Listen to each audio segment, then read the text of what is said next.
All right, looks like we're on air. So, David, you run the CVS YouTube channel and you have a website, Christian Verses. Would you like to talk a little bit about that? Sure, yeah, it's called Catholic Oh, sorry Versus, about that. and it's okay. Catholics are Christian, and Catholicism is the fullness of Christianity. That's the way the Catholic Church puts it. And it's basically a podcast. It's audio only for the moment, but I hope to go video live streaming in future because when I do audio interviews, I edit out all the stupid things I say, and that takes a lot of time because I say a lot of stupid stuff. So if I start going live, I'll think before I speak, and then I won't need to do all the editing. So that's the plan. But the basic idea is to talk to people with different worldviews, to see if I'm lots in my faith because I don't want to believe a lie, and to meet people. I love and respect all people, and I'm interested in philosophy and religion. So that's basically what the podcast is all about. Cool. Well, I'm an atheist, and I've noticed you had several conversations with atheists like Aaron Ra and Graham Opie. So I define atheism as the position that there are no reasons to believe in a God. And what I'd like to know what reasons you believe there are for belief in a God. Then I'd like to tell you my position on those reasons, and I'd like to hear your thoughts on my position. Sure, sounds good. So you want me to start with why I think there is a God? Or any reason you think there is that justifies belief in a God.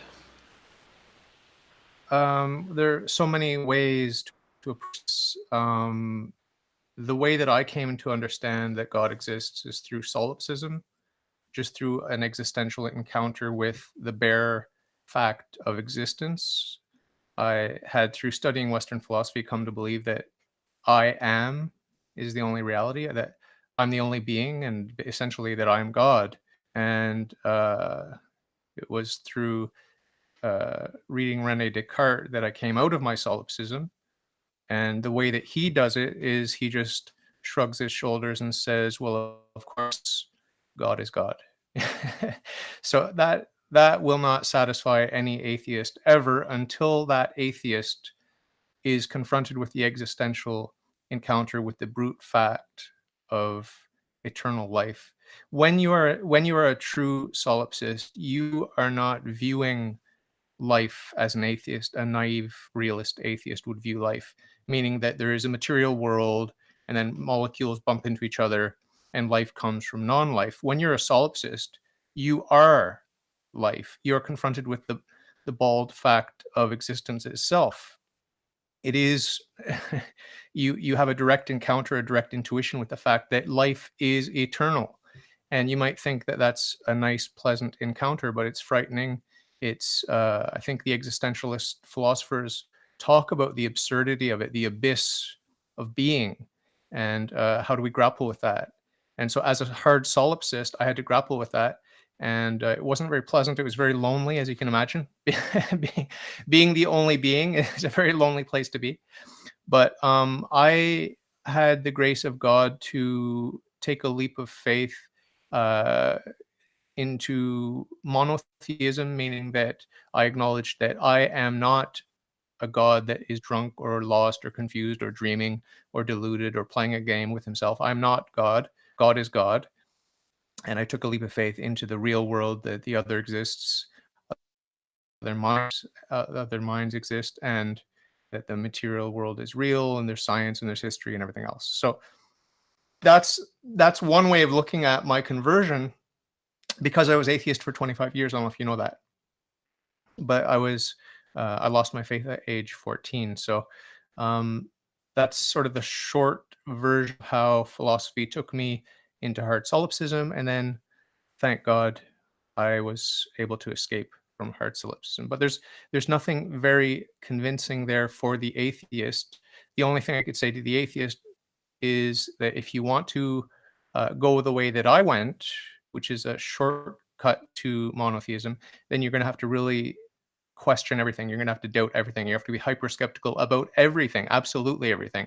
And then you're left with the one fact that you cannot deny, which is I am. So I can talk about other approaches, how to come through empirical means using arguments from entropy and sort of work your way backwards to the first cause, which is necessarily a supernatural first cause, and we can know with 100% certainty that there is a supernatural first cause which created everything out of nothing. If you want to pursue that, we can talk about that. That's my favorite way of proving the existence of God, theoretically or intellectually, but experientially, I was confronted with the fact of eternal life.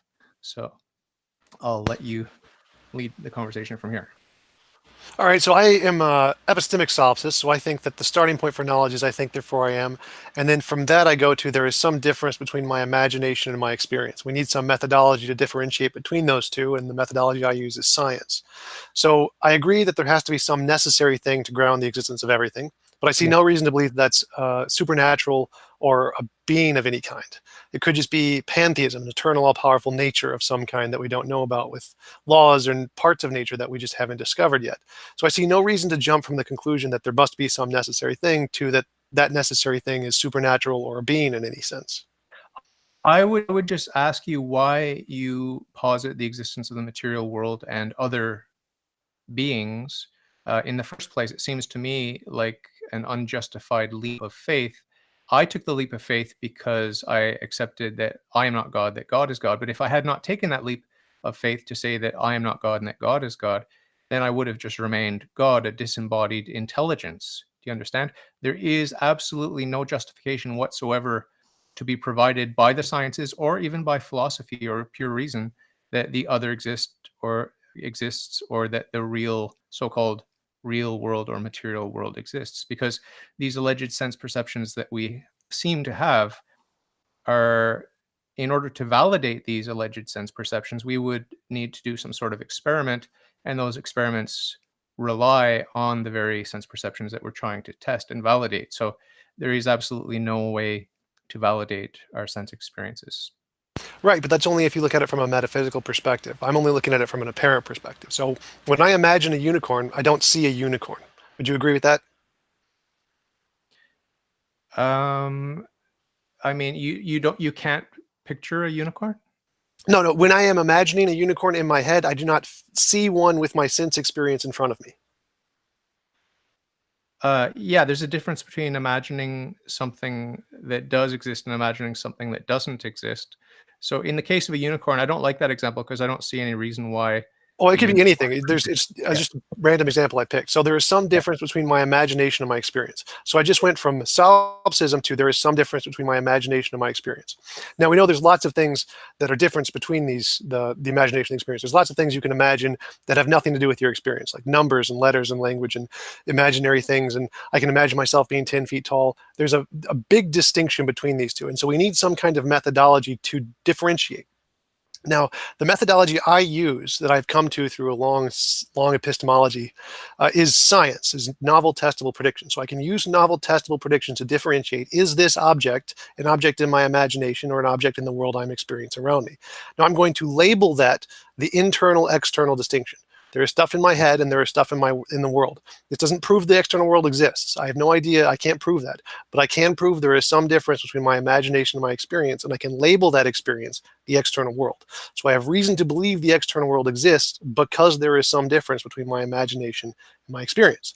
And using that same methodology of testable predictions, I can make testable predictions about if that other person has a mind. I will expect them to do this, and if those testable predictions are verified to be true, then they have met the criteria of what I define as a mind. That doesn't prove they're a mind. They could be a philosophical zombie, but they have met the empirical criterion of what I define as a mind. So I have reason to justify the external world and other minds methodologically, not metaphysically. But you do understand that that's an arbitrary distinction you're making between the internal and the external, and it's based on an assumption, a leap of faith that is actual real distinction between your imagination and your experience, because your imagination is just one form of experience, really. And No, no, no, when no. So you're I'm faced with, there's yeah, So, go so ahead. I'm not making a metaphysical distinction. I'm not saying these are two different categories of existing things. I'm just saying there is some difference between my imagination and my experience. What No, that but difference is makes no difference at all. So, like, they could both be a part of my imagination. Like, the yeah. external world could just be a deeper part of my imagination, but it makes no difference because there's still some difference. So I can Yeah, still but differentiate between them. if you were to be presented with a really convincing illusion exterior to, or what seems to be in the exterior world, for example, something that looks like a unicorn and you can touch it and pet it and it does all the characteristic sounds that a unicorn makes, and you compare that with the imaginary one that is in your imagination, um, it still remains the case that external illusion is not a real unicorn in the sense that I believe in real objects. I don't know. Do you actually believe in the real world the way that I do? Because now that I'm a Catholic, I believe that the real world exists and that you're real, and that we haven't discovered any unicorns. But if there are any unicorns, they have an objective reality. Are you there with me, or are you unwilling to commit to that, or is it a possibility, a probability thing for you? It's more of a probability thing for me. I look at the world from a bottom-up perspective. So I start with methodological justifications. I don't talk about metaphysics. So there could be an external world, there may not be. I can't prove it one way or the other, but my ability to differentiate between the two gives me a probabilistic assessment that there is such a thing. Okay, it's greater than 50% in your estimation? I have no idea. I just know that it gives me a probability to assume there is such a thing. The probability that only matters to me is that there is some difference between my imagination and my experience. Yeah, but I don't need to go to metaphysics. I introduced this third sort of middle term where we have the purely imaginary, the purely real, and then a really good fake unicorn. Do you see where there's a spectrum there between your binary system with the purely imaginary and the purely real? There's a whole spectrum in between there. You acknowledge that much? No, there is no spectrum between there at all. So again, I use the methodology of empiricism. If it meets the methodology of empiricism, it is a part of the external world by definition. So your fake unicorn, if I can verify it with empirical tests, then it's empirical and exists in the external world. I see. Okay. And if you have a dream within a dream and everything meets your criteria, then you just take it as reality. Well, if I'm in a dream and I'm having a dream where I can do empirical tests in those dreams, then those things are still empirical. So the fact that it just meets the criteria of empirical means that there is some difference between my imagination and my experience. So starting from my experience, I can tell that here's my experience, and then there's some other thing which is over here, which is different, which is the external world, my appearance of it. It doesn't matter if that's a deeper part of a dream, or if we're in a matrix, or if we're in a theistic universe or a pantheistic universe. There's still some difference between these two things, no matter what you do. So if I'm starting from my experience, I can build upwards and start to add on to external, to layers of reality.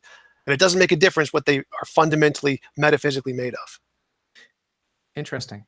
Do you want to pursue the line of questioning? Because I have a million questions for you, but I don't feel like sort of taking control here. It's your show. Well, I'm happy to have any kind of conversation, but so my question is still, what reason do I have to believe there is a God? I still don't see the connection that you've made of how to get to belief in a God or belief in the supernatural. I think you do believe in God. I think you do already believe in God. I think that you aren't sure who God is. The pointed question I would ask you is, do you deny that there's a non-zero probability that you are God, or you're willing to admit that there is a possibility, no matter how slight?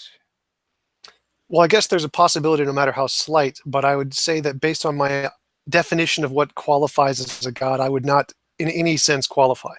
I'm not all powerful. I can't make things happen just by willing it to happen. I'm restricted by some things that I don't understand. Yeah. So I would not qualify as my definition of a God. Yeah. And you think it's laughable to consider the possibility that maybe you just fooled yourself? Because the Eastern religions talk about this, that it's Maya and separation, all this illusion will eventually dissolve. The mist of illusion will dissolve, and we'll find that there is just the one unity, the one mind of God. This is the ultimate reality. There is only God. There is only heaven, and all of this separation, you over there, me over here, this is all illusion. This will all be dissolved. Are you sympathetic to that? And does it it's a possibility. It's a possibility that I could have been God and I deliberately limited myself to experience something. But I find it incredibly unlikely. Just the probabilities of that are too low for it to be as reasonable as the alternatives. Okay.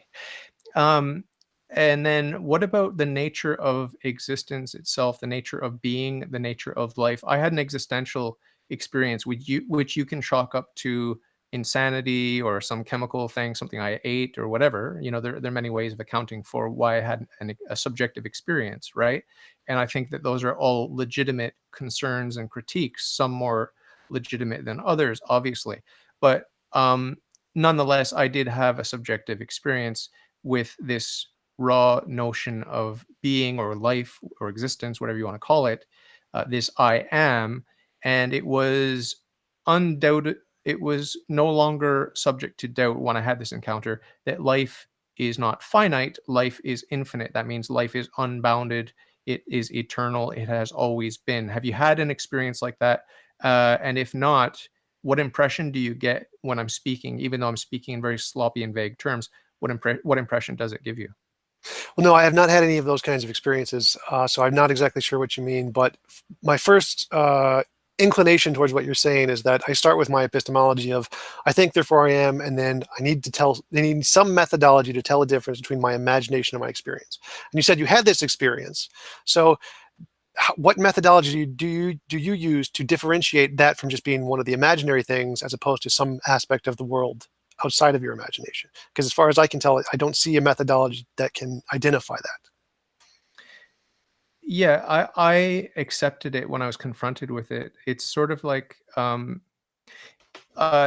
there are a couple of analogies I can use. I mean, I'm sorry to rely on poetry and analogy, but I don't have a lot to give you here. Um, one one thing that's interesting to talk about, and I'm trying to answer your question here, okay, even though it doesn't seem like it. A lot of people are aware of the fact that they're going to die, and if you ask them, "Are you going to die one day?" they will say, "Yes, I'm going to die." What is death? Oh, death is this, death is that. Are you afraid to die? Yes, in theory, I'm afraid. Whatever. Okay, but then they can have a really tragic experience with the loss of someone close to them, or maybe they were in an accident and their lover right next to them in the seat next to them died, and they came very close to dying, and they were operated on and have all kinds of experiences in the operating room, out of body experiences, near death experience, the tunnel, everything. There are all kinds of really dramatic experiences that people can have, and again, you can say it's subjective. It's a combination of the foods they ate and the mental illness that runs in the family. You can chalk it up to whatever you want, but the point is that these people, if you talk to them after that experience and you say, "Are you going to die? Are you aware of the fact that you're going to die?" The yes that they give you now is qualitatively different from the yes they gave you before when they said, "Yeah, I'm going to die." Whereas now they're like, "Yeah." It's like, it's heavy. You know what I mean? It's rich. The experience enriched them. They've come into contact with something which is deeply mysterious. And I would say that what they've come into contact with is life. That's what this brush with death put them into contact with. It put them into contact with God, whether they say that that's what happened or not. I would say that that's what happened. These are life-changing experiences. So the reason that I'm talking about this encounter with death and how it changes the quality of a yes. Yes, I know I'm going to die. Everyone knows they're going to die, but some people know it in a qualitatively different way, a significantly different way. So I would say it's the same thing with the question of life. Do you know that you're alive? Everyone says yes, but not many people have had the encounter I've had. Even though, I mean, I can't. If you were to watch a videotape of my encounter with life and with solipsism, I would just be the same goofy idiot that you see on your screen right now. There was no show, there was no spectacle. The most exciting thing you'll see is me holding a book and maybe I raised an eyebrow. You know what I mean? Or taking a walk, or laying in bed. Maybe there was a mild twitch on my face, but not much. There was no dramatic car accident. There was no dramatic fighting or drama. Nothing that would entertain audiences. Right? It's all internal. It's all an internal subjective experience. So all of this to say that there's a qualitative difference between saying, yes, I'm alive, for the person that's had a direct experience like this, or even for the opposite question, do you know you're going to die? Yes. What do you have to say about my sort of rambling poetic analogy there? I definitely think it's a possibility that there could be these other realms of reality or deeper levels of life, and the life could be eternal.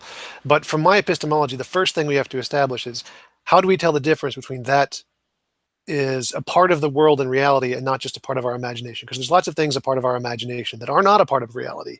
And so why would we think that that experience is one of those things that's actually a part of reality and not just a part of our imagination? Now, I used the methodological or the empirical method to differentiate between these two things, and by the empirical method, that only seems to qualify as one of the imaginary things. Now, of course, there could be other methodologies I don't know about yet, but you would have to provide me with that other methodology that we can use to differentiate between imaginary and this other realm.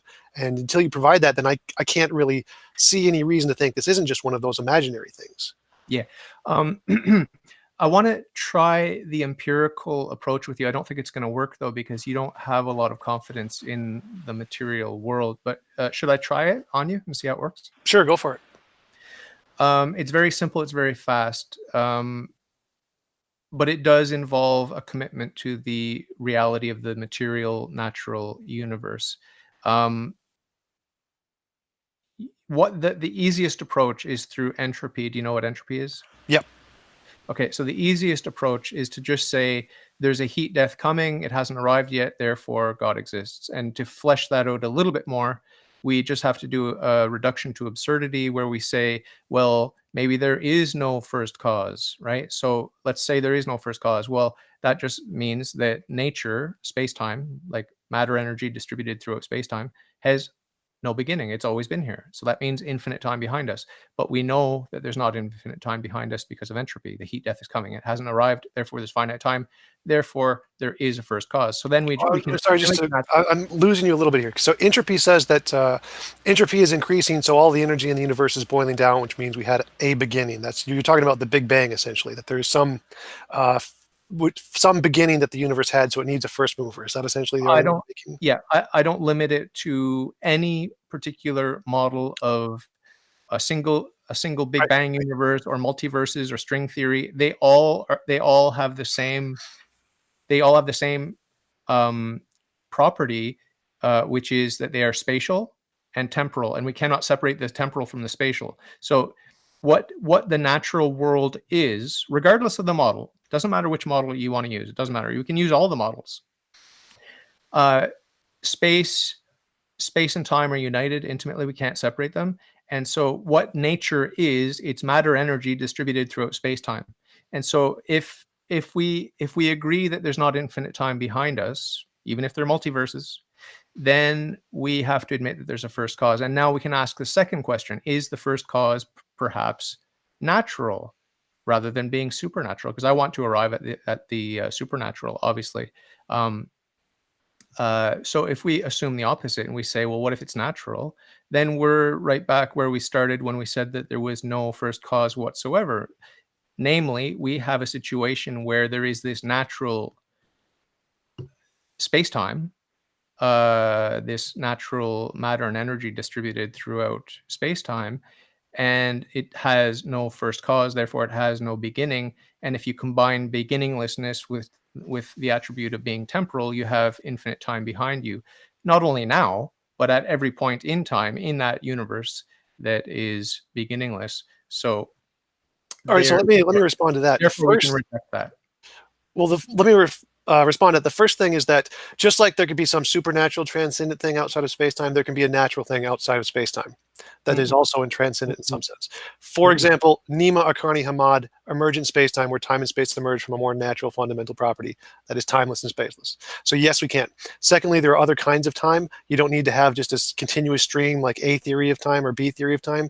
You can have an incremental kind of time. Like, for example, I can count 1, 10, 37, 42, 5 million, and 32. Yeah. There could be some natural property that can skip between times like that to increment time. I take all of that into consideration, all of that. Everything you said, everything that is atemporal is part of my universe. And when I say universe, that includes every model and every wacky theory that you want to call it. So I'm saying it's all included. All of the non-temporal parts are included. Apologies, just stop. So my conclusion is that if you assert anything that's supernatural or transcendent, like a god, I can do it with a natural thing exactly the same. No, you can't, because the natural, if you're admitting that it's natural, but you're denying that it's temporal, then it still fits into my space-time. It has a place in space-time. You just put it adjacent to, rather than putting it in Well, no. Space-time only applies to our universe. Space-time is our kind of specific time. It is not all kinds of time. So that doesn't work.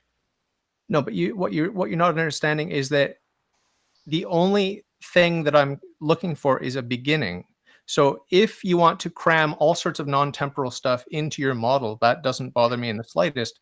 There's plenty of room for the non-temporal natural. If you want to posit a non-temporal natural, there's all the room you need in my universe, my natural universe. You can cram it all in there. It takes absolutely zero time to get past that. So all the time you want to spend suggesting to me that there's this non-temporal component of reality, I say, don't spend time trying to convince me, because it takes zero time to traverse that to get from where the universe started to where we are now. Do you understand? And Right. if you Explain to me the difference here. Explain to me the difference between some supernatural beginning and some unknown natural beginning, because those both seem to be equally plausible. No, the natural one cannot happen, because you're doing one of two things. You're either saying that there's a non-temporal nature, in which case I say no problem, because that doesn't take any time, right? That doesn't slow me down at the checkout line when I have to wait for. I take my ticket at the checkout line, and if one person's buds ahead of me in the line, that delays me. If two people, it delays me twice as much. If three people, three times as much. If infinite people, then I never get to go up to the counter. But you're saying there's this other aspect of reality which is non-temporal. That's like saying that there are infinite people ahead of me, but they take zero time out of my wait time. That's fine. You can include that. But the difference between that model of the universe and having a supernatural first cause is that the supernatural is not temporal, it's not spatial, and it's not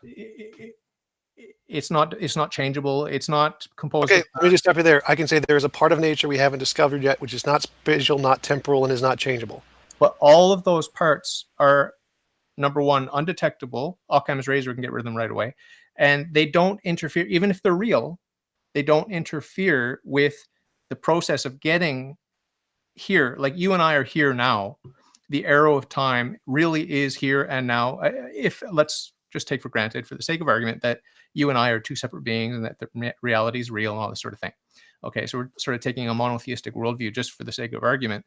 But that's what this empirical argument for God requires us to believe in the real world and in the other. So you and I are here now, but we could not be here now if we had to wait for an infinite number of spatio-temporal events to bring us. That's false. That's immediately false. So I can say that's wrong immediately, because that's only if the A theory of time is true, and there are infinitely many other alternatives that solve that problem. So that immediately is false. No, it's not false. It is not false. The distinction. No. You're trying to introduce something which is which I'm allowing into my model of the universe, but it's completely irrelevant because it doesn't take time. The stuff that you're introducing is hassle-free. Do you understand? Like you're introducing completely hassle-free, low maintenance parameters of reality. No. Let me interrupt. Anything you can insert with supernatural can be done with an unknown natural that we just haven't discovered yet. There's no limitations here. No. So you'd have to prove that there is some way that that the unknown natural cannot potentially, it is impossible for it to have some feature which is a provable feature of the supernatural. No, what you're saying is that there's part of nature which is non-spatial, non-temporal. If I've got two options of how to deal with that. One is to say it's not actually natural, it's supernatural, that's my God, right? That's one option. The other option is to say, if it is natural but not spatial and not temporal, Occam's razor takes care of it. It doesn't interfere with our causality. Here in this universe, we have causality, and it's always spatio-temporal. Again, that's already been proven wrong because I provided a physics theory that does exactly that. So that's wrong. So you can't use Occam's razor to rule out non-spatial, non-physical, non-temporal natural thing, because that we already have physics models that do that. So, and the next thing is that anything, again, you've provided no difference between your supernatural thing and my natural thing. If there's no difference, then it's God. How's that? If there's no difference, well, mine doesn't have consciousness. Mine has no consciousness. It's just some natural phenomenon with an unknown. Why do you say it has no consciousness? Why do you say it has no consciousness? Is it the source? It can explain everything without the consciousness. Is it subject to change? Yes or no? Is your God subject to change? Yes or no? No. Then no. Then I'd say no, it's not. Okay, so it sounds like you're describing my God. Is it conscious? Is it comprised of parts? Is your God comprised of parts? No. then no, it's not. Okay, so any attribute I give you, my God, you're going to attribute to the natural first cause? Pretty much, I'm just going to remove consciousness. So my point here is that we can both But make up stuff of unknowns. but listen to me. Do you have consciousness? Yes, I have consciousness. Okay, so can an effect be greater than its cause or more perfect than its cause? That is an incoherent question. I don't even understand it. If a billiard ball with a certain amount of momentum hits another billiard ball stationary, are you arguing that you can't give what you don't have? You cannot give what you don't have. Right. That's the composition division fallacy immediately wrong. So I can say that hydrogen and oxygen molecules, none of them have the property of ocean, but if they combine enough of them with enough force, they become an ocean. Or a brick, no brick has the property of wall. If you keep adding bricks together, you'll get a wall. No hydrogen molecule has the property of sun. If you keep adding them together, you get a sun. So there's no problem with an unknown natural process creating consciousness as an emergent property. Okay, so the perfections in this world, are they what the perfections in this natural world? The distinction that you're failing to make is, I'm not arguing for a material first cause. If I were, then I would say, okay, well, neither am I. I'm arguing for whatever kind of the big like we have a physical sun in our physical sky, allegedly, ostensibly, and you're saying, well, there's a perfectly reasonable emergent property that would explain that. Well, my God is not just a great big sun. You know, he's not a bigger, better sun. He's qualitatively different from the sun. This is an essential difference between what you're trying to obfuscate by bringing in this idea that we can have an emergent property that's not a strict accounting of, you know, 1 brick plus 1 brick, or 1 grain of sand plus 1 grain of sand, and when is it a heap? You know, we all know these paradoxes, but the difference is that God is not just a bigger, better thing. He's not a thing at all. I'm not quite following. So my argument is that consciousness can be a product of an emergent product of other physical things, and those other physical things can be created by the pantheism. So I'm not following exactly what your argument is here. Well, if you're talking about pantheism, then you're talking about God. You're talking about I'm talking about an eternal, powerful nature. If you like, I can pull up the Stanford Encyclopedia of Philosophy on it to show you. Are you just to be technical here? Are you denying that theism is part of pantheism? That is correct. One of the versions of pantheism is physicalism and natural pantheism, which is just an eternal, all-powerful nature. Okay, so okay. The fact that the word theism is in it doesn't make it a kind of theism. Like atheism or diletheism, those have nothing to do with theism. Transtheism. So the fact that it has the word theism in it doesn't make it a kind of theism. Do you know the history of that particular form of pantheism that you just introduced me to? Pantheism? Naturalistic pantheism. Yeah. How old is it? Started with the Stoics in Greece, and the more modern version is the scientific naturalistic version that I'm referring to. So there's also Einstein. Spinoza was a pantheist. Giordano Bruno was a pantheist. I don't know which particular one you're referring to, but it makes no difference. So again, because my argument is just eternal, all-powerful nature pantheism. So the history behind it doesn't change my argument. Okay, so you're arguing that Spinoza did not believe in the supernatural. Is that what you're saying? No, I'm not. I don't care about, again, his history is irrelevant here. Okay. I'm defining pantheism. I'm just curious how old pantheism minus supernatural is, honestly. Stoics, Greek. Okay, that's pretty old. That's pretty old. Yeah, if that's true, that's a nice heritage you've got there. So where do we go from here? I mean, basically, my question that I'm still waiting for is that it seems like, so you made an argument that the thing cannot give properties that it doesn't have, or something along those lines. Can't give what we don't have. Yeah. Right, and I said consciousness can be an emergent property of physical things, which are created by pantheism. So it seems like I can solve that problem pretty easily. And so it seems like this undiscovered natural pantheism can act as a necessary source of reality, just like a supernatural being could, but without the consciousness. But you would necessarily have to resort to a non-spatial, non-temporal, eternal, natural thing, right? No, that's just the one I'm going with to try and mimic your explanation as close as possible. Definitely. Are you averse to an eternal recurrence, or whatever you call it? Eternal infinite regress? No, I'm not. You're not averse to that? Infinite regress is totally possible. There is no logical problem with that. They are, in fact, solvable. In fact, I've talked with some of the theists who talk about those infinite regress paradoxes, and they are solvable with natural laws. So you don't see any problem with having infinite time behind us in the natural world? No, there's no problem at all, as long as you know how to solve those problems with the other features of nature, the other laws that we can introduce. They're Such a- solvable problems. Just give me a really rough thumbnail sketch of how that works. Pick any of the problems. Which paradox would you like me to solve? Well, the heat death only takes a finite amount of time to arrive, and it hasn't arrived yet. So how do you solve that? Cyclic universe. It can go back and forth and back and forth. There's one instant solution. With or without changes, identical or non-identical cycles? With changes. The changes criteria that you've inserted is something I don't consider relevant. You can have changes in the past. There's no problem with that. Okay. So you could have we're just exploring now, right? Yep. So this is sort of a spiral loop galaxy, not galaxy, but universe. Cyclic universe. Yeah. Neil Turek is the physicist who proposed one version of it. And so there could be some repetition, but it would take an infinite amount of time to have an infinitely or almost infinitely complex, an extremely complex configuration of matter, energy, and space-time to be reproduced would take an infinite amount of time. But you have an infinite amount of time, so you could have an infinite number of repetitions of each and every configuration. Is that true? Yes, possibly. Okay. But again, I could add a new law of nature that makes it predominantly towards one specific configuration from the outset to make it so it eliminates others if you want. Yeah. So I can add in laws to never repeat. We could have it never repeat anything. We could have it never repeat anything. In theory, we could build these models. So so I want to talk about this heat death that's coming. So it's a very limited and inductive argument, which I don't like, but it is still fun to explore it. And if you've got a way out using, well, just to be clear, I have infinitely many ways out. So just the first one that comes to mind: heat death. Second law of thermodynamics only applies to closed systems. If the universe isn't a closed system, problem solved. No, but that doesn't solve the problem. Well, it does, because anything outside of the universe doesn't necessarily apply to the second law. There could be other laws of physics that are in fact eternal, and so they aren't going to heat death. Heat death only applies to the known universe and the known laws of physics.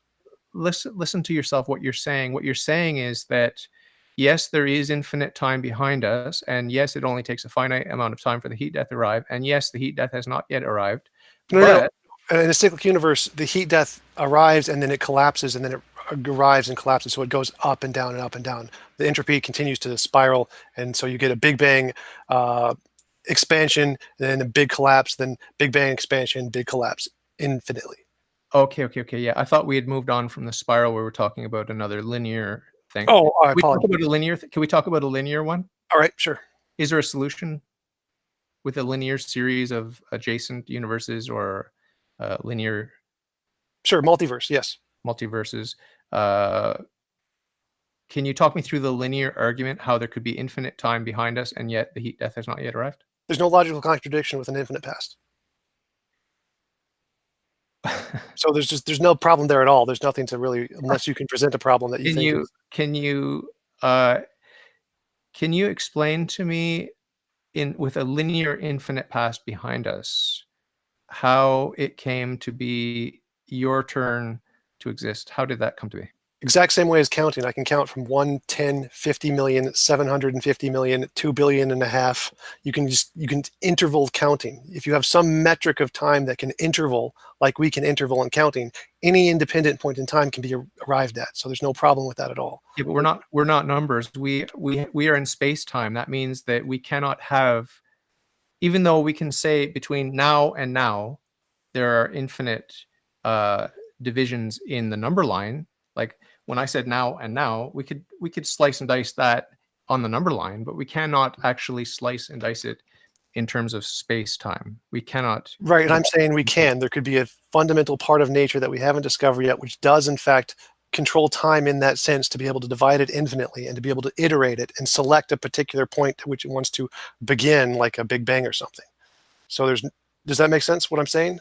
So it's like there's like a part of nature that can pick a number. It just picks a number, then picks a different number and starts the universe here, or picks this number and starts the universe here. Just like I can pick a number like 337,225,000. There's just a part of nature that picks the number. So there's no, even though there's infinitely many numbers prior to that number, it still just picked the number. But not a sequential number? No, I did. It just picked it at random, so it's like it's not sequential. It just said I'm going to start at this number. Done. Okay. Yeah, I'll need to give some thought to this. What does that say about is causality modified because of your freedom that you are giving yourself in terms of interpreting space-time? Is there any Uh, modification of causality or no? I would not say so. I'd just say there's an intermediate causality that causes things in a different realm of time. So there's like a different dimension of time that has an extra layer of causality to it. But it's still causality. It's still just cause and effect. Okay. This is completely off topic. I'm gonna have to go away and think about I like your random seed idea. It's pretty cool. Thank you. That's not your idea? It is my idea. Yeah.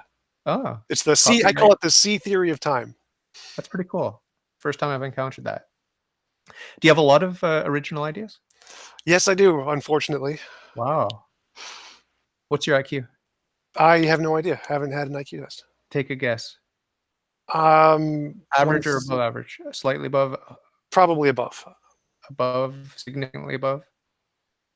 I'd say moderately above.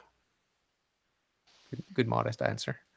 So do you like playing chess and stuff like that? I do. You good at Sometimes it? I'm good at it when I'm winning. Yeah, Do you get emotional? I do. I'm very competitive. I often joke when I'm playing chess, which is not that often anymore, sadly. But I often joke that they should have heart rate monitors over either player. Have they ever done that? Well, they've done measurements of brain activity in chess masters when they're playing to measure how active their brain is compared to normal sedentary levels and what other people are doing. And they say that they're at a really high elevation of like when you're in a fight or flight mode of super high activation. They should send in like a half-naked woman at that point and see what happens. Might be a different part of the brain. Maybe, yeah. It would probably spike also in a different way. So yeah, let's keep talking about philosophy. I wanted to ask you about hard determinism. What do you think of it? And what do you think of one of my pet peeves, which is compatibilism? I really, really, really despise it. And I don't understand why anyone finds it attractive. Can you talk about hard determinism and then compatibilism, please? Right, compatibilism is just a form of hard determinism, just relabeled. So, but yeah, hard determinism just means everything is determined by the previous causes. There is no kind of interdeterminacy, free will kind of thing. And I think that is the most reasonable conclusion, but I can't prove it. It's definitely possible there's a free will, but I don't have any reason to believe there is. And as far as I know, free will doesn't seem coherently possible. Like I don't see there's a way to define what free will could possibly mean. It's kind of like saying the square root of a pork chop. It doesn't cohere to any intellectual feature that we can describe. Well, there's one thing you're missing, I think. What's that? Honey mustard. The square root of pork chop? Yeah. So, or the log of honey mustard, I should have said, would have been a better joke. Yeah. But what do you think about reason? Do you think that reason requires free will? Because that's my firm conviction, and that's the teaching of the Catholic Church, that if you do not have free will, then you're just like any other calculator or counting machine or computer. Right, I would agree, but I would still classify those as reasoning, forms of reasoning. Of course you would, but do you see how the value or meaning of the judgments that are attached disappears when you understand that it's inevitable? And basically my argument against a lot of atheists is that when they're angry with me, for example, if I say something really poetic or silly or controversial, like something what they consider really flaky, like some part of my religion that's the flood of Noah or something like that. It's a very sophisticated part of my religion, meaning that it's not at some basic ontological, epistemological, philosophical level. I'm talking about like the flowers and the leaves of the tree of my faith. They get really excited and they get really upset about that sort of thing, and they start calling me names. And then I just say, well, hold on, are you telling me that my neurons have violated the laws of chemistry or physics or biology? Or, why are you so upset? My neurons are obeying the laws of nature just like yours. What's the difference? So how do you explain this sort of subjective emotional thing where it's like, no, pedophilia is evil, and the person doesn't believe in free will? Like, I mean, how do you reconcile that? Like, why is this person so bloody excited about morality when they don't believe in morality? Right. So I define value and reason and meaning and all of those things bottom up, kind of like my epistemology. I start with my experience and then say there's some way to differentiate between X and Y, and then we can define X as this and Y as this. And whereas opposed to most theists, they define meaning and morality from some kind of top-down worldview. So they see the fundamental nature of reality as this, and this is what gives us meaning. So from my perspective, the reason people are compatibilists is because if you define something from the bottom up perspective, they are free in the sense that there's some difference between a rock and a person. And so the rock is not free and the person is free just by the definition of the difference between these two, even if metaphysically the person may be just as unfree as the rock. So if you start from the bottom up perspective and you just define things by their differences, you can still have all those meaning and purpose and freedom, but not in the metaphysical absolute sense that theists are looking for. And I don't think that really exists. That metaphysical sense isn't something we really have access to other than just, I think, therefore I am. Hmm. It seems to me that you're having a lot of fun being an atheist or whatever it is that you are. And I would argue that I'm having just as much fun being a Catholic, like a Catholic who is striving to be obedient in docile submission to Pope Francis and the bishops who teach in union with him. So they're two different lifestyles, but I think we're both enjoying it. So what do you have to say for people that are miserable religious people who are very who have a lack of joy in their life? And then on the other end of the spectrum, maybe since you're an atheist, we'll talk about some of the miserable atheists that are not happy. They don't have much joy, and frankly, they don't have much of a sense of humor. And the same thing for the some of the religious people that I have seen. I haven't gotten to know any of these people, so I don't know what's really going on. And I don't think we ever really know what's going on. But I just want to sort of draw a parallel that there are lighthearted, happy people that enjoy both ends of a philosophical spectrum. What can you tell me about that from your perspective? Well, yeah, I totally agree. I think there are absolutely people who enjoy all kinds of ideas. I know there are people who are flat earthers and creationists who enjoy their perspective on the world. I see no problem with belief of anything. My goal is what I particularly enjoy is like chess. I see debate as kind of like a chess game where I want to present my best arguments and I want you to present your best arguments. And if you can beat me, well, then I know where I'm weak and I can improve for myself. So the reason I have these debates isn't to like try to convince people to become atheists. It's because I enjoy the conversation. Yeah. Can you just tell me a little highlight moment where you said, "Oh, shoot, I've been wrong about this for so long and I never saw it coming, and I've just been schooled by a 14-year-old boy at the at the grocery store in the checkout line," or whatever it was, like an unexpected twist. Can you talk about that?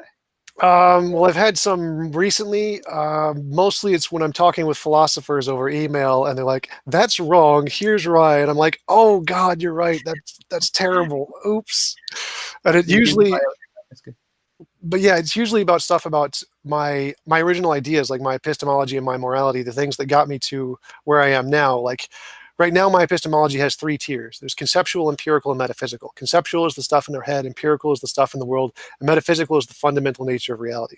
I was having a conversation with Greg Boyd and Paul Eddies. They're local authors, Christian authors up here, about the historicity of the Bible. And I was at a coffee shop with them, and I was presenting. At that time, my epistemology only had two tiers, just the conceptual and the empirical, like most empiricists. And they brought up, well, what about, wait, I don't remember exactly what it was, but they brought up some problem that I couldn't solve, and it irritated me so much I couldn't solve it, and that's what led me to the three-tier model I have now. But Cool. yeah, I've had a number of experiences like that talking with philosophers. Paradigm shifts. Yeah. Have you spoken with Graham Oppy, or did you listen to his interview that I did with him, or what do you think of him? Yes, I have listened to his interview with you. I do agree with a lot of what he says in general, but I would like to ask him about what he thinks about my epistemology, because Yeah. I don't really know exactly what his epistemology is. You don't find him evasive? Like when I talked to him, I found him evasive. Do you see what I mean? Just elusive, like not wanting to nail down, not wanting to fully admit that he's a hard determinist. Is that common among compatibilists? Maybe, but I don't see it as like they're being evasive. I see it as just that's how their mental process and their epistemology responds to those kinds of questions. That's how they answer those questions as honestly as they can from their worldview. I just don't think that their worldview is as uh, direct or answers things in a way that makes as much sense to your worldview as you would like. And I see that happening with me a lot of times with theists too, where from their perspective, their answers seem very wishy-washy to me, whereas from them, it's the like the core of their being. Like if people say Jesus is love, it's like that doesn't mean anything, but to them, it's like it's everything to their entire worldview. So from my perspective, I see it when people are evasive, it's really more just a difference between worldviews that they're communicating in one language and you're communicating in Yeah. another. It doesn't really resonate with you. Yeah, this brings to mind something I think about a lot, which is that I am firmly convinced that we all, first of all, we all exist, we all have objective reality, um, but that we all exist in the same metaphysical reality, meaning that truth is truth. There is an objective truth, and if atheism is true, then I live in the universe of atheism. And when I say universe, that includes all the multiverses, strings, everything. Okay. Like as So Carl Sagan put it, the cosmos. the cosmos, that's a nice word too. Yeah, it means well ordered, right? Um, so if atheism is true, I live in an atheist universe. If Hinduism is true, I live in a Hindu universe. If Catholicism is true, then you live in a Catholic universe. Does that make sense to you? Or are there any holes you can punch in that? I totally agree. I think there is one metaphysical truth. And I think that the fact that I think, therefore I am kind of indicates that fact. So there has to be a metaphysical truth, and there is only one that applies to everything, all of reality. And that's, for me, I don't think we can say anything beyond it other than the fact that there is one. Mm. So I think it's possible. It could be theism, it could be polytheism, it could be transtheism or henotheism, or just any of these metaphysical theories could be right, but there has to be at least one. I don't see. I agree with that. People get upset with me when I say, well, if you're right, you got nothing to worry about. Ha ha ha ha ha, which means, you're going to burn in hell if you're wrong, right? I like that kind of humor. It's dark, but I like it. But a lot of the atheists don't like it. And they're like, Pascal's wager is stupid. And it's been what's the word for that? Debunked. Debunked. It's been thoroughly debunked. How do you debunk that? Oh, well, I'd say there's equally as much likelihood that belief in God will get you into heaven as belief in atheism will get you into heaven. So there could be a God who allows atheists into heaven as opposed to theists. So you could say that there is a God who will give me infinite reward for eating this jelly donut, so I should really eat this jelly donut. Or there could be a God for letting me I into want to heaven. join that religion. I want to join that religion. Donut religion. So Pascal's wager is just you can apply the same infinite reward criterion to literally anything you want or want to believe, and so it doesn't give us a reason to believe that that is correspondent to truth. I'll have to think about that. I'm too busy thinking about the jelly donut now. But I did go to pastry school. I have a bit of a sweet tooth.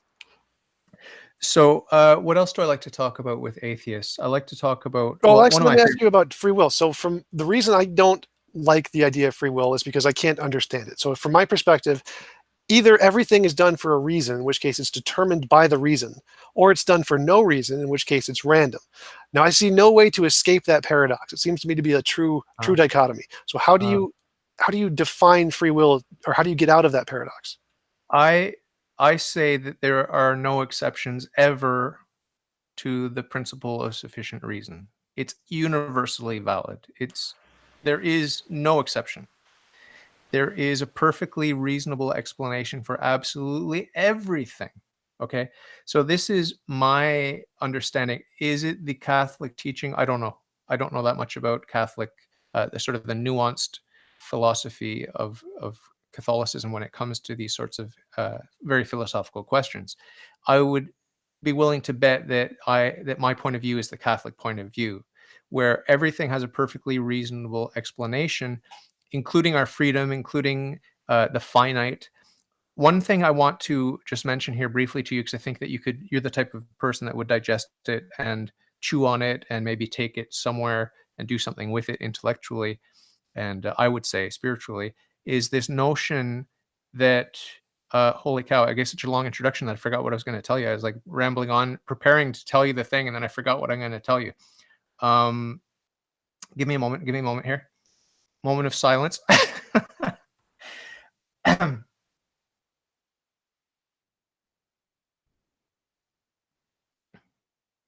What was I talking about? Do you remember? Do you happen to remember? The free will thing, where you said there was always Principle of something of the sufficient reason. principle is always something that has sufficient reason. And there was a mind-blowing seed I was going to plant in your brain. Mind-blowing. And now I can't remember what it was. This is embarrassing. This is the third time this week this has happened to me. I think I may be having mental problems. But anyway, the PSR is something I firmly hold on to. And the way that free will works is that it's a mystery. It's a deep mystery, like everything that's valuable in life. The good, the true, the just, the beautiful, the moral, the free. These are all attributes of God. They're all identical with God, and they're all identical among themselves. So here in this finite world, we have, oh, I think I just remembered what I was going to tell you. The finite and the infinite. Oh, yeah. This is what I wanted to tell you. Sorry for the long delay there. It was a really touching moment for me when I discovered that when I fell into solipsism, and then I thought I was God, and then I admitted God that God is God. But the really touching epiphany that I had, which I want you to think about in your spare time, is the mystery of the finite. It was so clear to me when I discovered that God is God. It was so clear to me that God is more ordinary than I am. God is less shocking and bewildering than I am. My own finite existence is more astonishing and more miraculous than the existence of God. So it's a sort of inversion of what an atheist would typically think that a theist would experience. I think that from the outside looking in on theism, you and other atheists would probably say that I live a humdrum life, and that I deluded myself with this idea of God, a big man in the sky, and he's perfect and he's loving and blah, blah, blah, blah, blah. Okay. That's not what the experience is like, or at least not for me. What I experienced is that God is normal, God is ordinary. I am extraordinary. I am mind boggling. I am bewildering. And not only that, I am, I'm paradoxical. I should not exist. God should exist, but I should not exist. It really is hard for me to convey this astonishment, this role reversal to you. But can you just give me your first sort of impression, and then will you promise me that you'll go off and think about it? Well, yeah, I actually thought a lot about that. That seems a lot like the divine aseity argument from either Anselm or Aquinas, where they make the same kind of thing, that God is perfectly simple, and he is the absolute perfect simplicity. I don't know exactly how to express it, but yeah, I've definitely heard that before and thought about it, but I don't see any reason to believe it's anything more than an idea. I don't understand why that would be more reasonable than the inverse. Why not just think God is the most complicated thing as opposed to the least complicated thing? I mean, it's definitely either one is possible, but I don't see any reason to prefer one over the other. But I think as an atheist, you can appreciate the. I've spoken with atheists who have talked about the deep appreciation they have for life because it's finite, because it's fleeting, because it's fragile, because it's here today, gone tomorrow. There's a sort of connected notion of astonishment and awe and respect for the tiny, fragile, broken human life that we experience here. Do you at least acknowledge that part, the atheist perspective on that, the finite being of value because it's finite? Do you see what I'm saying? This is what Yeah, atheists say. a lot of people definitely believe that. I don't technically agree. I think that the value of life should be determined by the one living it, not by some kind of arbitrary criterion of finiteness. Makes a lot of sense when you put it that way. So we've done an hour. How long do you normally go? Normally an hour is about how long as we go. Okay. Do you have any other questions about my faith? Do you want to ask anything that isn't so strictly speaking up your alley in terms of epistemology and ontology, but just in terms of like why this or why that, like strange little superficial things about the Catholic faith? Or are you completely uninterested in all of that? I'm not exactly sure because I like to go essentially where whatever you think is important. So the reason I always start my conversation is what reason do you believe there is to believe in a God is because I want you to tell me what you find important. And so I can try to explore that because Okay. from my perspective, I'm always interested in just a strict philosophy and give me the Yeah. numbers. Yeah. I do have I do have sort of an odd approach to religion. I'll just give you a brief overview of how I see the world. If it interests you, great. If not, you can ignore it. Absolutely, go ahead. But basically, I break every worldview down uh, by consequence. Basically, I view people in or worldviews as either believing that there's no heaven, there's no God, there's no hell, there's no heaven, there's only annihilation awaiting every being. That's sort of like the nihilist, the atheist, the atheistic Buddhists, people like that. Um, then the next level would be people that believe in heaven and in God, but not in hell. So that would be people like the theistic Buddhists and solipsists, Sikhs, certain kinds of Hindus, and stuff like that. And then the next category would be what I call oh yeah, and I should also throw into that category I just mentioned, where there's only God in heaven. I should also throw in.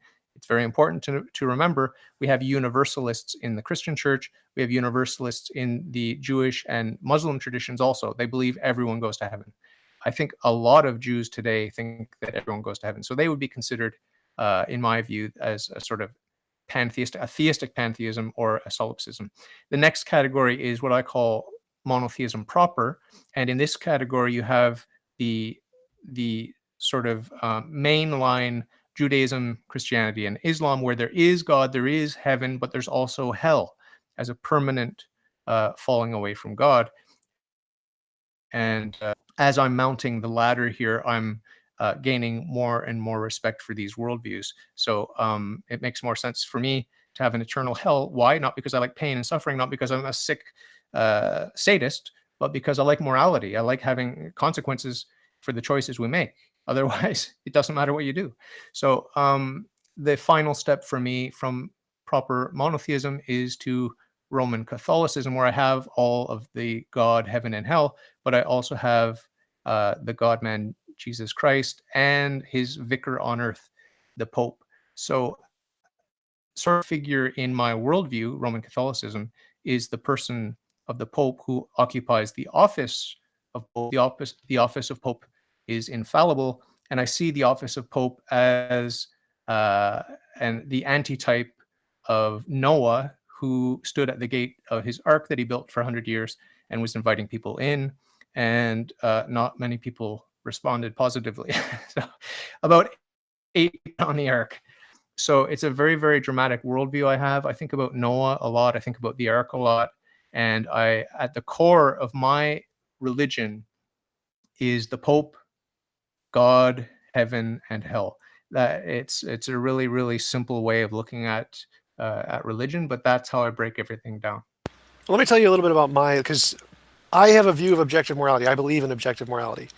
But I don't. One of the reasons I don't believe in the Christian God is because of the problem of suffering, and that because of my objective morality, the world that it describes would define the Christian God as objectively immoral. So my definition of objective morality is any involuntary imposition of will is immoral. So the best of all possible worlds, the objective moral standard, is a world where every being has total freedom over their will, but no being can impose their will on any other without consent. So essentially, everybody gets their own universe. You can do whatever you want with your own universe. If you want to visit somebody else's, they can invite you, and you can go to their universe. And you can be in a world exactly like this one, but you have to voluntarily choose to do it. And no one who doesn't want to be here would be forced to be here against their will. Now, from my perspective, that would be the best of all possible worlds. And if there really was an all-good, all-powerful God, that's the world it would have created. And because we don't live in that world, I personally rule out the idea of an all-good, all-powerful God. Yeah. Any God that you are convinced you're superior to in any way is a false God. That's one thing that's for sure. And the other point I would make is that you might be wrong. Uh, that's something to bear in mind, right? Oh, You might be absolutely. wrong. I You might be am wrong with a lot. But would you agree if if everyone was given the option, you could choose to live in this world that we know here with all the pain and suffering, or you could choose to go to your own universe? Wouldn't that way the world could be a morally superior way? Just intuitively, you could be wrong, but intuitively, doesn't that seem like a much better moral way the world could have been? Well, it sounds like you're making a safe you're putting safety first kind of thing, where it's like, okay, well, you can enter the dangerous world, but it's your choice, no, I don't see it that way. I see risk and danger as part of our mission, part of our human nature. There's always going to be risk when we have free will, and that risk is the abuse of free will. It's an ugly, ugly thing always. Even if it's two children fighting over two jelly donuts, that the bigger one takes both for himself, that's ugly. That's not beautiful. That's not just. That is tragic. And so that's that's a pretty petty example. Imagine, the kind of greed and corruption we have in governments and stuff like that. It's sickening. War and people's water, they don't have access to drinking water, and the water's poisoned, and uh, innocent people suffering and dying at the hands of greedy countries or corporations. I don't want to. I don't want I to totally agree. I don't want to point fingers here, but the basic idea is that free will implies the possibility of abuse of free will, and to imagine some sort of safe space universe scenario, I think is uh, immature, childish, naive. I'm not saying these things about you. I'm just saying that we're not children. We have to take responsibility, and we have to make better choices, and we find ourselves in a big, complicated, hot mess. And that's better to deal with that reality head on than to say, well, it's all a perfectly safe space to play in. Do you see what I mean? Absolutely, I totally agree. But I'm not arguing for a safe space. I'm arguing for freedom of choice. You should have the right to choose to go to a safe space, or you should have the right to choose to go to this world with the consequences, or you should have the right to choose to go to a world that's even more difficult with even more suffering, if that's what you want. From my perspective, morality is the freedom of choice. And if you're forced in this world against your will, that seems to be the definition of slavery. And so if God did create us and put us into this world deliberately without our consent, that seems to be by definition slavery and by definition immoral. So we can say there isn't an all good, all powerful God. So I totally agree that suffering is fine and responsibility is fine. But the only difference is that those things have to be consensual. They can't be forced on you against your will. Doesn't that seem Yeah, like a I would. morally better option? No, I would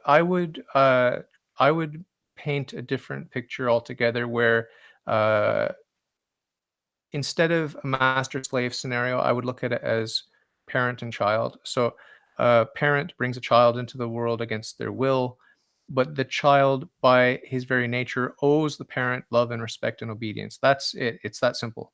And of course, we have examples, sadly, of parenting which is subpar, to put it mildly, and so it's easy to project that onto God the Father. But the parent-child relationship is a good analogy. An even better analogy is husband and wife. You uh, are you attracted to women? Yes, I'm straight. Okay. Okay. Um, the magical feeling of seeing a beautiful woman that you're attracted to, and I don't know if you've had girlfriends or if you're married or what, but um, when you pursue a woman, or you're being pursued by a woman, sometimes that happens. There's a whole dance and a ritual, and it's all very mesmerizing, and there's you get swept up in it, and there's more to it than emotions. I think you'll have to admit there's more to it than just emotions and hormones. There's more to it. There's something more going on, and especially when sex gets involved, it's very, very powerful. It's very spiritual. It's very mystical, and I think you have to admit that it's all very, very good, even though it's tinged with selfishness and deceit, and there are all kinds of dangers because of human frailty. But my point is, if we can focus on the good parts of finding a mate, finding a companion, it is so exciting. I mean, it's an engine that is that is fueling so much of our world. If you look at why people are doing what they're doing, making the choices they're doing, it is so often because they want to get the girl, or they want to please the girl, or they want to get the guy, or they want to impress the guy, or whatever it is. It's an engine that's so pervasive in this world, and it often goes unnoticed. But in the heart, in the inner secret chambers of the heart, it's often just because of that, the beauty of that girl, or the attractiveness of that girl that you have, or that you want to get, or that you want to pursue, or you just want to be next to, you want to spend time with. So this is how I view religion. It's much more a romance than it is about a big alien bully in the sky doing a fun experiment at my expense and laughing at me. You know what I mean? Yeah, but romances have to be consensual. So again, I would say that, like I did about, like you mentioned about finitism and how some atheists see life as being valuable because it's finite. I think it should be up to the individual to decide for themselves what is valuable. I think it's immoral to force upon them a relationship they didn't consent to, because that would be more something like what I was saying earlier, like slavery. If you're forced into this relationship or into this situation where you have to seek that kind of a relationship, that seems unconsensual, and so it's less like a relationship, more like a servant master kind of thing. And even in the case of the parents you mentioned, the parents, I think, would also give the freedom of their child to go to a world of their own choice if they could. I think most parents would give their child that option instead of forcing them to experience suffering in this world day by day. And I think that's what most parents do, is the fact that they try to earn a living so they can give their child a better life than what they had. So it seems like, from my perspective, that it's more moral, that it is morally superior to give people the option to choose for themselves whether or not they would want to experience the positives and negatives of this world, as opposed to the positive and negatives of a different world. The way I would cut through all of this speculation is just by saying that we have a human nature. God is not stupid. He made us for a reason. He made us with a nature, and he made us with an end in mind. And that end is the same as the source. The end is God himself. We are made to be eternally happy with God. The objective of life is eternal happiness, infinite, never-ending fulfillment, joy, bliss, pleasure, everything.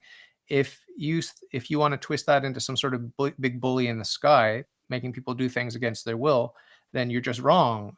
From my perspective, this is, of course, going to be from a perspective where we live in a Catholic universe. So if I'm wrong, I'm wrong.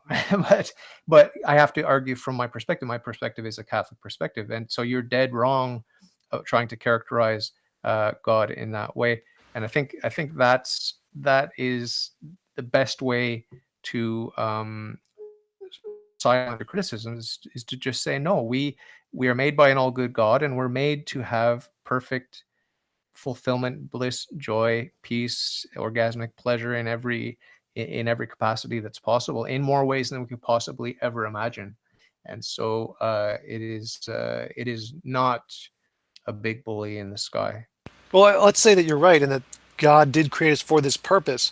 I mean, even if I made my child eat ice cream or something, or play video games, like if I forced them to do it against their will, even if it's something joy or happiness, that's still slavery. For me, it seems like the higher moral value isn't the joy and the happiness, it's the freedom to choose for yourself, because that's what I see as the highest moral standard, is the freedom, not the joy. So even if God created us... Yeah. Go ahead. So even if God created us deliberately for his intention that we didn't have any say in, I didn't get to choose this purpose, he gave it to me against my will, that seems to be immoral compared to just giving us the freedom to choose for ourselves. Okay. I want to ask you something that's related, but obliquely. It has to do with the perfections. I believe, and the ancient philosophers also believed, that all of the perfections lie in one and the same direction, because they all come from one and the same source, which is commonly called God. But leaving God out of the question for the moment, one of my favorite thought experiments to ask atheists is about the direction of goods. Do they all lie in the same direction? For example, is it possible to move towards pleasure and at the same time be moving away from health? The obvious answer is, yeah, if you only eat jelly donuts, your health is going to decline. But at a deeper sort of platonic level, I think that you will admit that whenever that pleasure is good, and that even the Epicureans made distinctions between the higher pleasures and the lower pleasures. And so there are those distinctions that need to be made if we would pursue the highest good in pleasure. And that highest good in pleasure will correspond with the highest good in health, so on and so forth. So we're always using goods. And when we move towards justice, we're moving towards mercy. And when we move towards truth, we're also moving towards beauty. We cannot leave behind a perfection when we pursue any of the perfections. Do you agree with that? And if not, why not? No, I would disagree with that. I would say, like using your jelly donut example, if I'm in the matrix, I can eat as many jelly donuts as I want, and I can just program it to not make me fat. So I can have as much joyous jelly donut pleasure without any consequences of fatness. Or to use a more extreme example, if I'm in a video game, in video games, there's lots of killing and stuff, but no one actually dies. So you can do as much murdering as you want in a video game with no consequences towards or loss of the other perfections. So I would say that the only standard of morality is freedom, and you should be able to free to do anything you want with your universe, regardless of whether it's one of the Stoics' minimal pleasures or maximal pleasures. Makes no difference. I don't see any scale there at all. I just think the standard is freedom, and you should be able to free every individual, every being should be free to choose for themselves what they do. Yeah, I don't know. I don't know if you're aware of the fact that God is freedom itself, and that that's just one of the many infinite perfections that He is. I mean, like I said, He is identical with His attributes, and those attributes are identical among themselves. It's only here below in this finite world that there's that sort of pure white light is put through the spectrum, and we see the different colors differentiated, right? But freedom is it is, if you want to say, the goal. It is the goal of my life. It is the goal of your life. And it's all about orientation. Are you going to orient yourself toward freedom or away from freedom? And from my Catholic perspective, if you're not orienting yourself toward God, then since God is freedom, you are orienting yourself away from freedom, whether you know it or not. So I think we've said all that we can say. Well, actually, I'd like to pick up on that one point because I agree. Let's say God is freedom. The goal shouldn't be freedom. Freedom should be the starting point. It's immoral to take that away from people and to force them to try and strive for it instead of just giving it to them. The standard of morality is that freedom, so it should be what everyone starts with immediately. And then all the other perfections can be whatever the goals you define your own goals. So for me, the taking away of that freedom or not providing that freedom to each individual is objectively immoral. It's slavery as far as I can tell. Yeah, I do. I mean, many of my daily prayers involve committing myself to slavery to Jesus Christ, slavery to the Blessed Virgin Mary, as a way of enchaining myself to the God man Jesus Christ, and all of this with a view to being enslaved to God the Father and God the Holy Spirit. And in a way, I'm enchaining myself to the Vicar of Christ, the Pope, and the bishops and the church at large. So there's a lot of talk of slavery every day in my prayers.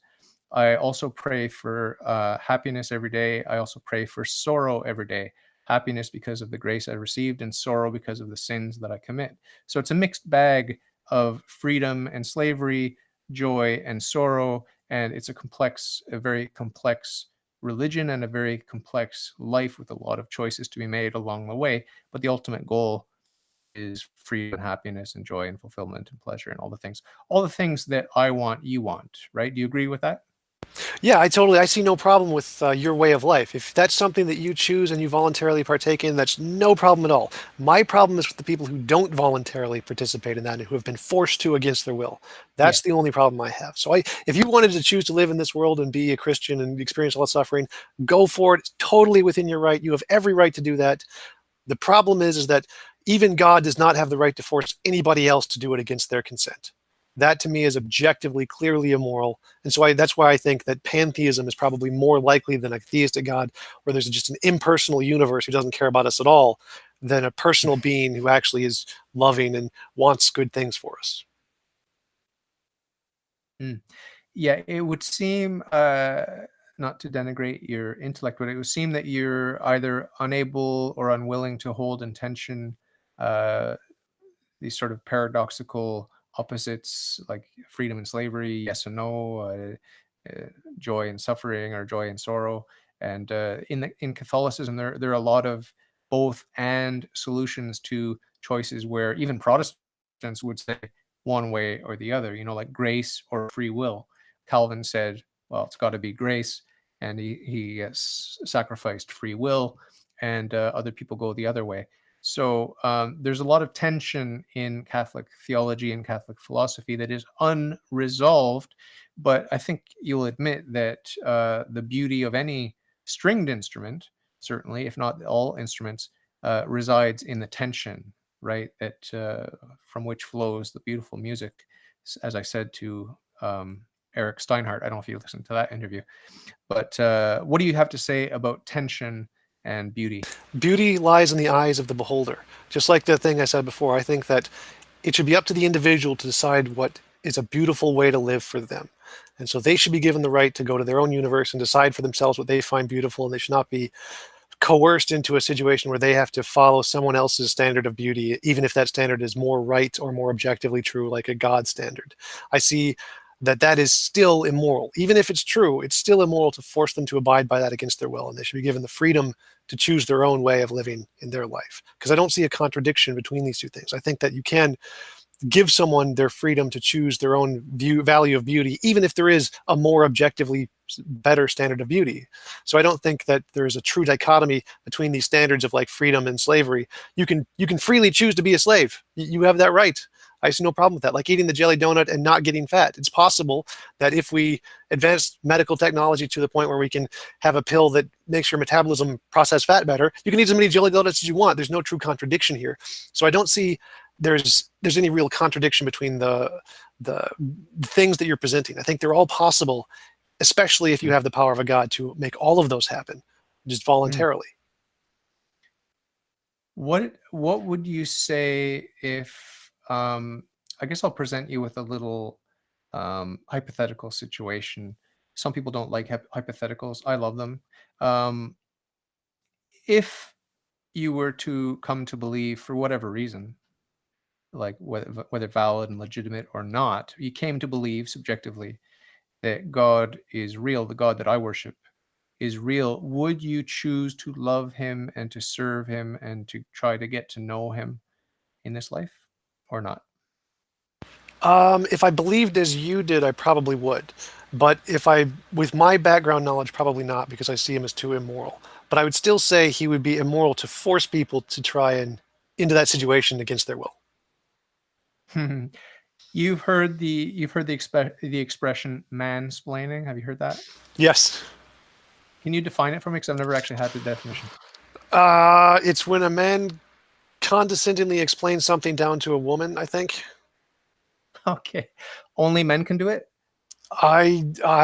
Feminist terminology, I'm not familiar with feminism that much. I have no idea. There's a section of feminism called I forget, TERFs or something, trans exclusionary radical feminists, who think that like trans people don't count as women or something, and they can apply mansplaining to trans people as well. I have no idea how feminist epistemology works.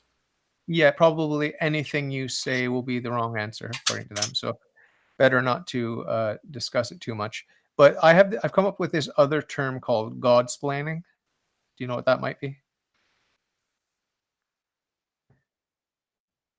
I imagine it's probably the opposite, where it's like someone's trying to explain something to a god or something.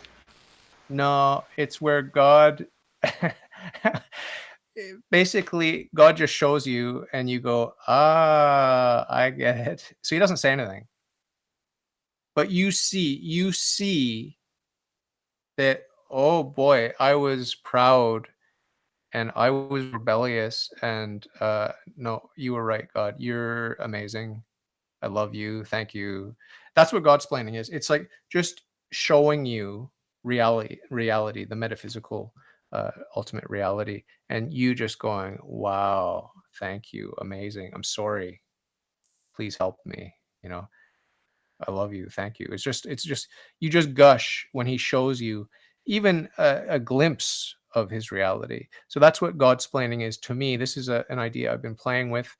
And what's your perspective? How do you react to that?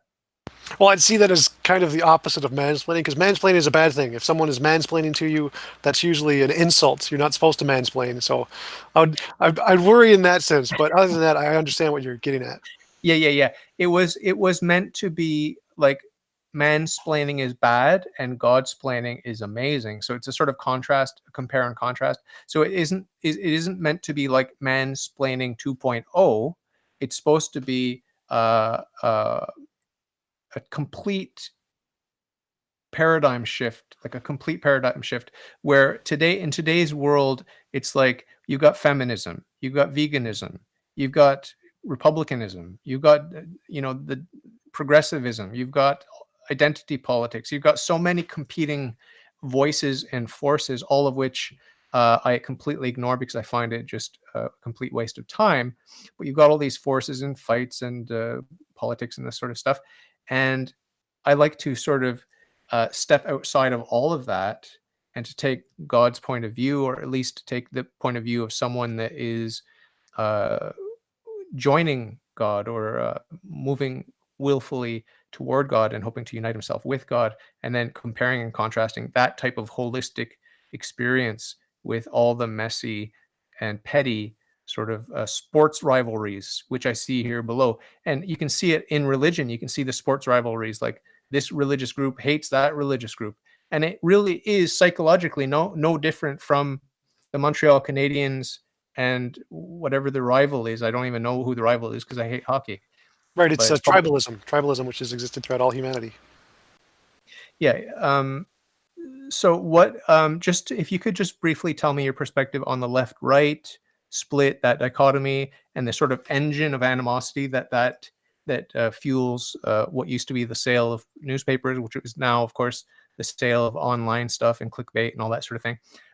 What do you think of the left-right dichotomy, particularly in U.S. politics? Well, the first thing that came to mind was actually when you're talking about your godsplaining, it seems a lot like presuppositionalism, just as a note. That's what Yeah. comes into my head.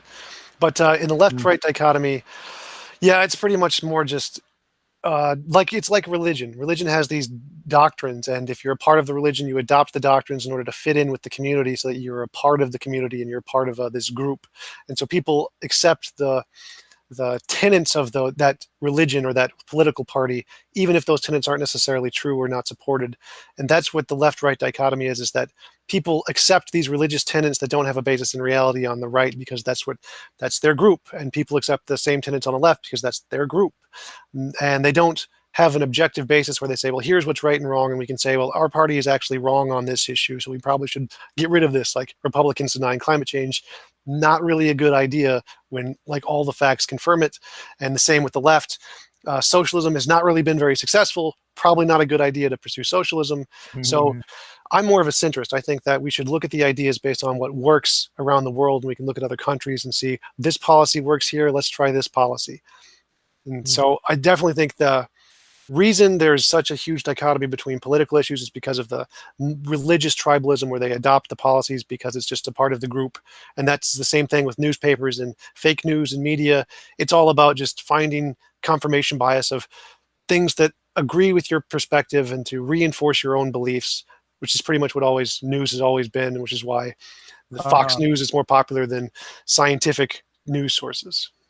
You just reminded me of one of my pet theories, which is that a lot of um, like I subscribe 100% to the PSR, the principle of sufficient reason. There are no exceptions. Oh, I I wanted to also, ask about that. Does yeah, does God need a sufficient reason? yes, of course, What is of God's course. sufficient reason? Well, I could take a stab at giving a few hints. He's self-existent. He is uh, a necessary being. None of these are going to satisfy you, right? Well, my question is, Um, can't you apply those things to pretty much anything else and say, well, the universe has a sufficient reason, it's just self-existent or whatever? I would argue not, because the nature of the universe is spatio-temporal, and we know that there's only finite amount of time behind us. I don't want to get back into that because Yeah, yeah. you've given me some stuff to think about. Okay, you've given me some stuff to think about. Give me a All right. chance to go and think about it. Yeah, Um, yeah. What but was the the topic PSR, here? yeah, yeah, more to follow up on there. No, you were going to bring up another topic related to politics, I Yeah, believe. yeah, yeah. No. This has to do with principles. I firmly adhere to the laws of thought, the law of identity, non-contradiction, and the excluded middle. You agree those are rock solid? The laws of logic? Laws, yeah, the laws of thought, they're called. I recall them as the laws of logic, and I believe they only apply to standard logic, and there are different kinds of logic that reject those. Okay, you don't think that the law of non-contradiction is universal? The logic is a language we use to try to describe metaphysics, the fundamental first principles of reality. But logic itself isn't the same thing as metaphysics. Like, I agree with Descartes, whose evil demon argument showed that logic can be doubted. So it could be the case that those laws are in fact wrong, and they're just a human impression upon reality of not an actual representation of what reality is like. But you understand that Descartes took a leap of faith into that it's not an evil demon, that it's, of course, God is good, and of course the laws of logic are reliable and so forth, right? I've taken that same leap of faith, but you have not. Is that fair to say? That's correct. That's called the Cartesian circle, which is the textbook example of vicious circularity. So that argument, as far as I know, does not work in any sense. It's not an argument. It's not an argument. It's a leap of faith, which is just a shrugging of the shoulders. That's all it is. It's not an argument. Well, I believe there's no Descartes made the argument that he can trust his senses because we have sensus divinitatis, that God has given us these senses which are accurate representations of reality, and that is known as the Cartesian circle. You can just Google Cartesian circle. It's a well-known problem in philosophy. I don't think he viewed it as a problem. I just think he sloughed off the problem. He just said it's irresolvable. It's not going to be resolved logically. So just kind of like David Hume saying, let's just get on with it. You know what I mean? I think it's the same sort of thing. David Hume said the same thing, but no one's getting upset with the circle of Hume, right? David Hume said the same thing. Where did David Hume say the same thing? He said that we just have to get on with it. We can't, for example, with causality and all these sorts of things, problem of induction. He said right. David Hume said that we just need to use pragmatism and use what's pragmatic. He's not making a claim about the fundamental nature of reality. Well, the difference between Hume and Descartes is Descartes made a claim about metaphysical truth, whereas Hume rejected metaphysical truth. So Hume said, we just got to use what we can use, whether or not it's right, who cares? Descartes said, this is right, and we can believe it just on faith. Yeah, but what you're missing, the subtle nuance you're missing, is that it was a purely pragmatic leap of faith that Descartes took. You may mischaracterize it as some sort of dogmatism, but it was just a pragmatic step. It's just like, it's just like what David Hume did. It's a pragmatic step. It's like, I'm going to take that leap because let's get on with it. I don't think he thought that was a convincing argument to anyone.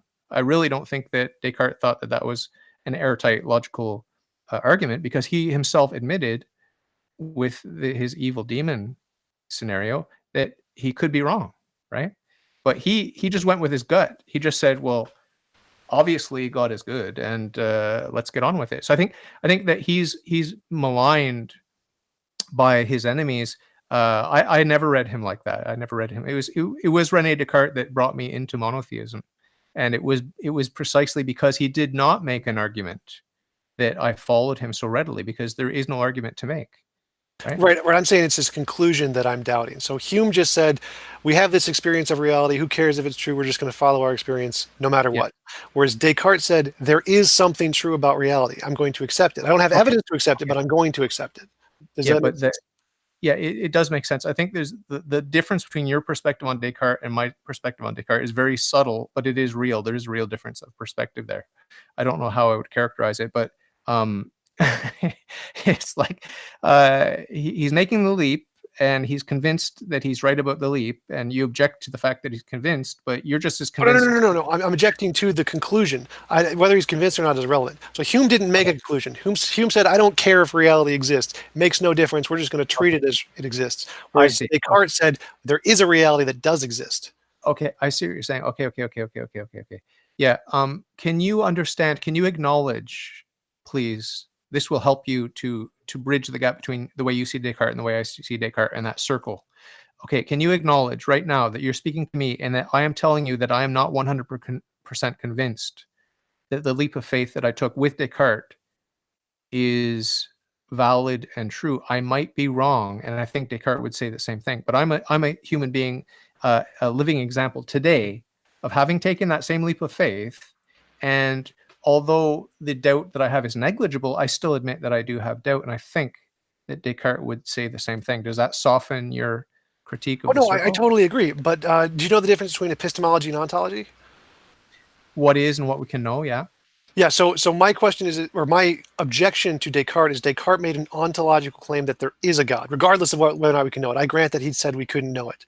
But Hume did not make an ontological claim. He made no ontological claim. He just said, here's what we can do with the world, a methodological claim. And he made no claims about ontology whatsoever. So that's why I'm okay with Hume, Okay. but I'm not okay with Descartes. I see.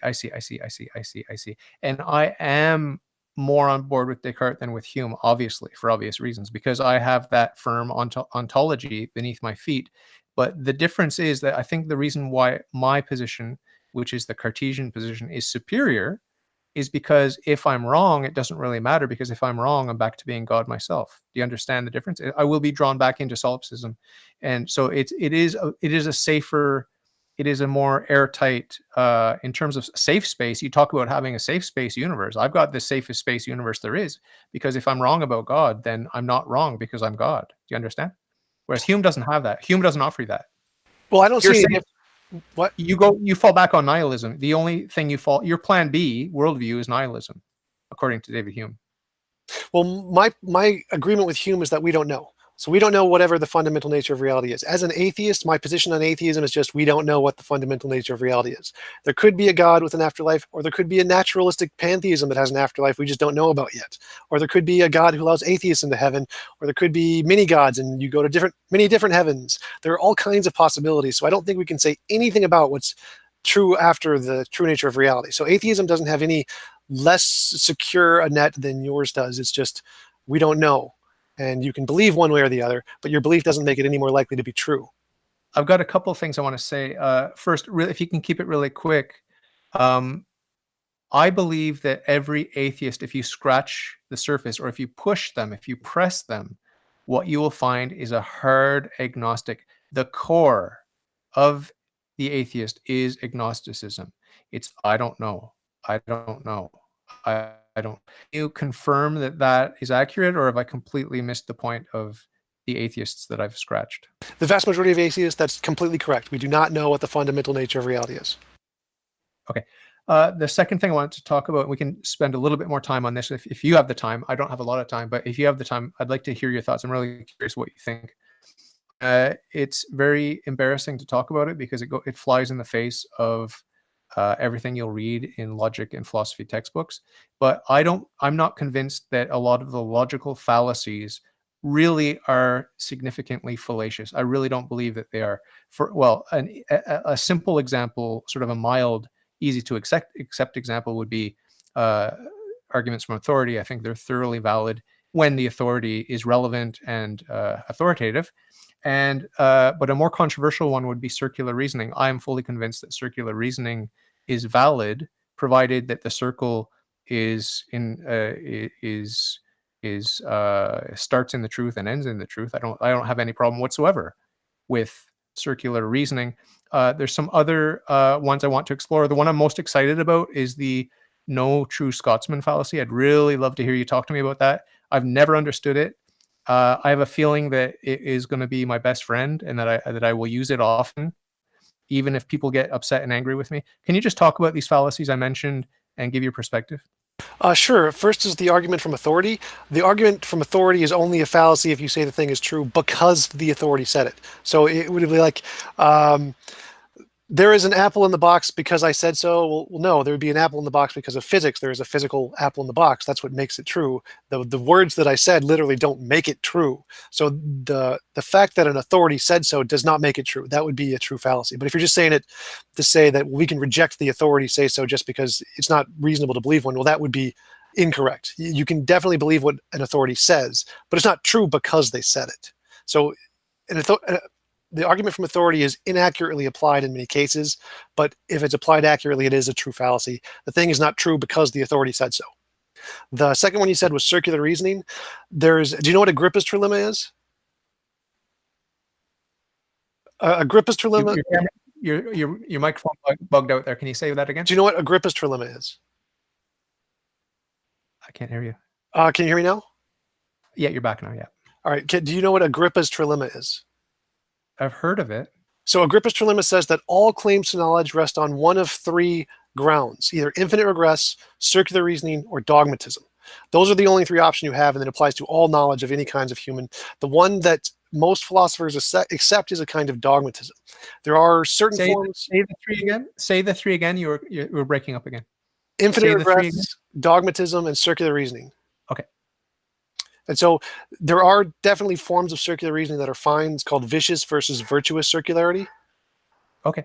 So there are definitely forms, but it has to apply it has to be like trivial. So 1 + 1 = 2 is a kind of circularity, but it's completely valid. Tautological. Exactly. Tautological. Exactly. So if I said I am seeing a cup, or I am holding a cup, that is also circular. Or I see myself holding a cup, even if it's not a true statement, because I might be under delusion. The fact that I see it is still true. So that's also circular, and that's still perfectly fine. Does that make sense? Yeah. Does this also A implies B, B implies C, C implies D, and you can have a chain? You could have a pretty big circle, right? Like you could have a very long, elaborate circle with that rejoins back to the starting point, and it's still a virtuous circle. Is that fair to say? Right. It just has to always be within the same context or within the same methodology, essentially. Definitionally true always. Yeah.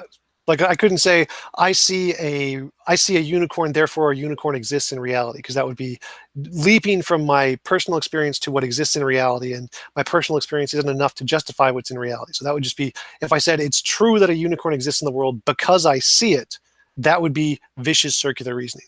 But I could say it's true a unicorn exists because there's empirical tests or something. That would be fine because the empirical claims require empirical evidence. That's funny because there's a real overlap between the vicious circular reasoning and the fallacy from authority, because you're just saying it's true because I experienced it and I'm saying it, therefore you should believe it. Well, it's in my definition. I said I see a cup. In that case, it's simply true by definition if I am seeing a cup. So I am the only one who it can be true for. So it's necessarily true by authority in that case, because there can't be any other options. Now, the most exciting one, the no true Scotsman. Can you explain it to me? Because I've never understood it. You believe that the body, or the wafer thing that they give in churches. Transfiguration. Yes. If you don't believe in transfiguration, therefore you're not a true Catholic. No, true transubstantiation. Excuse me, transubstantiation. Right. So if there's one person who believes it and one person who doesn't, the other's going to say, well, you should believe this, because if you don't, you're not a true Catholic. And the other one's going to say, no, you shouldn't believe this, because if you don't, you're not a true Catholic. So that's the no true Scotsman fallacy, is that there's this one magical property that defines what you are. And if you don't accept this property, well, then you're not the true nature of what that thing is, when in reality, Catholic just means, or Christian just means you believe in God. So a no true Scotsman is just saying, you define this one property as being a necessary aspect of the thing, and if they don't have that one property, then well, they're no longer associated with us in any way. They're a new category that has nothing to do. Okay, with us. let's test. Let's try to examine a really cut and dried true dichotomy. We will have to wrap things up here, but there could be a true dichotomy, right, where it's either A or it's not A, and one person saying, if you say not A, then you're not a true Scotsman. But the other person saying, well, if you say it is A, you're not a true Scotsman. Well, one of them necessarily has to be right about that. No, well, that's only one of them is using a fallacy. That's only the case if the definition of a Scotsman is contingent on A. It may not be. It may have nothing to do with A. A could be just completely irrelevant. That's the no true Scotsman. Oh, it might be completely irrelevant. Oh, exactly. Okay. That's an essential part of the no true Scotsman thing. It's completely irrelevant. Well, not necessarily. It's one or the other. I believe that is essentially the thrust of the argument, is that you can just pick any arbitrary property and say, oh, well, they did this one thing, so they're not really associated with me in any way, when really that may not be the case. So like being a Christian just means you believe in Jesus. But many Christians like to argue that Christians that have committed crimes are not true Christians. They were never a true Christian. Well, they believed in Jesus, so yes, they were. So you can't exclude someone just because of some arbitrary property that has nothing to do with the definition of the thing. Okay. Well, I think you've given me a lot to think about here. And how do you normally wrap up your show? Just thanks for coming on. I really enjoyed our conversation. You gave me a lot to think about. I'd love to talk with you again sometime.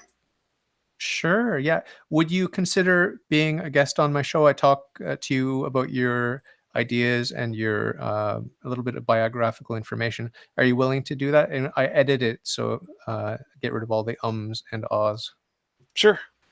Okay, I'll have you on my show. Well, thanks a lot for having me. It's been a lot of fun. You're a fun guy to talk to. You have a lot of fresh ideas. And send me some links if there's anything that you want me to follow up on or read. Sure, I will do. Thanks. Have a nice day. Thank you. Bye. Talk soon. Bye. See you.